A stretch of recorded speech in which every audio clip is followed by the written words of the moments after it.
तर हे ओट्स ना मी थोडेसे असे भाजून घेतले तर, आणि आपल्याला फ्रीज मध्ये जर जास्त मोठं पाकिट आणलं 1 किलोचं 1/2 किलो हे ओट्सचं, तर फ्रीज मध्ये ठेवून द्यायचं ते पाकिट, आणि जेवढं लागतंय तेवढं ना थोडंसं असं थोडंच भाजायचं, लय नाही खूप जास्त नाही भाजायचं, थोडं भाजून एका भरणीत भरून ठेवायचं रोजची रोज मग करायला. तर लहान मुलांसाठी पण चांगलं आहे, कधी मध्ये असं नाश्त्याला करायला. ओट्स घेतलेला आहे, गुळामध्ये बनवणार आहे ओट्स. खजूर पिस्ता काजू बदाम घेतलेला आहे, हे नाही टाकलं तरी पण चालतंय. आणि दूध छान उकळून घेतलेलं आहे, त्यामध्ये आता मी ओट्स टाकणार आहे. आणि ओट्स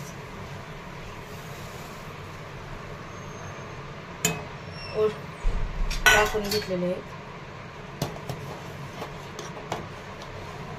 1/2 किलोचा सुफला ओट्स आणलेला आहे. दरवेळेस दुसरा तो निळा कलरचा असतो तो कोणता पिन वापरून पाहतो, कोणता छान लागतोय ते.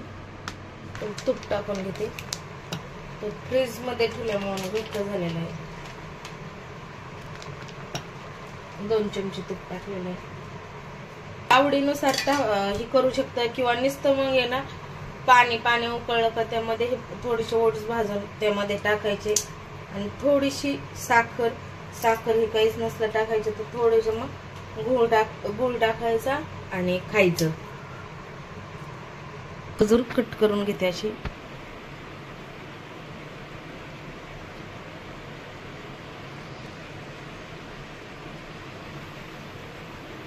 काजू बदाम पिस्ते कट करून घेतलेले आहेत. तर आता यामध्ये ना मी खजूर टाकून घेते. आणि मग गोड जर नसेल जास्त आवडत तर मग नुसती आपली खजूरच टाकायची, बाकी काहीच नाही टाकायचं, साखर नाही गुळ नाही टाकायचं.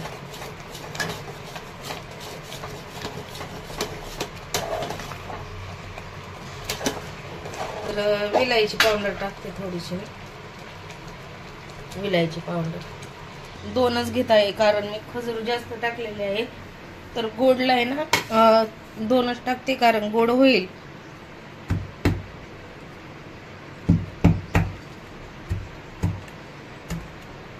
तर गुळ असा बारीक करून घेतलेला आहे एकदम. गुळ टाकून घेते मिक्स.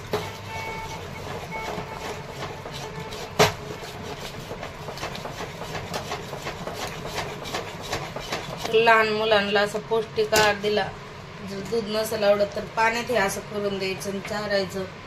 पण हे खूप जास्त नाही, आधी ना 2-3 चम्मच चारून पाहायचं. कसं